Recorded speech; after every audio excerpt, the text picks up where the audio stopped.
Once you've done those 3 steps, it's now to gather some basic requirements.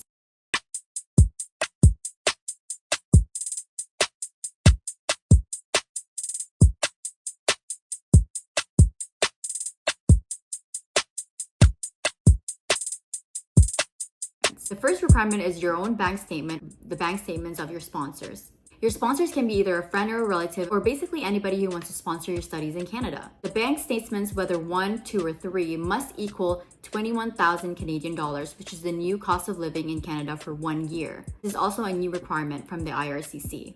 Have a signed affidavit of support from your sponsors to strengthen your application.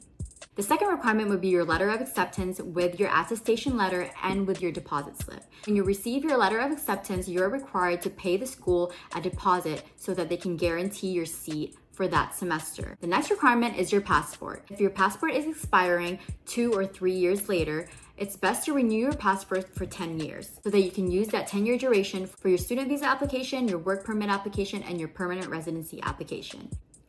Next requirement is 2 passport photos with a white background. The next requirement is any ties you have in the Philippines, which can be your businesses, your property titles, and other assets. Also be your employment letters, any licenses you gain in the Philippines, could be anything that has your name to it.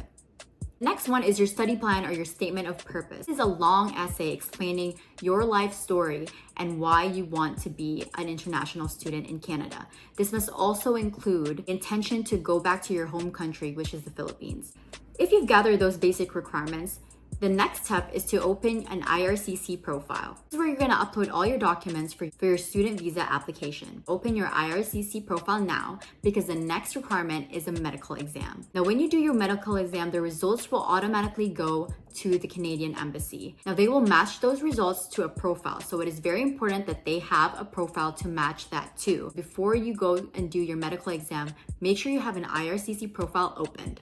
Along with your student visa application, you also need to fill out 2 immigration forms, which is the IM-1294 for your student visa application and your IMM-5257 for your temporary resident visa, the stamp that allows you to enter Canada. The student visa itself will not get you into Canada. You need the stamp. So those are the basic steps and the basic requirements. You are a lot of steps closer to getting your student visa. I always say doing a DIY student visa, you're familiarized with the process so that you can do your PGWP and your permanent residency on your own and you're aware of what's going on in your application.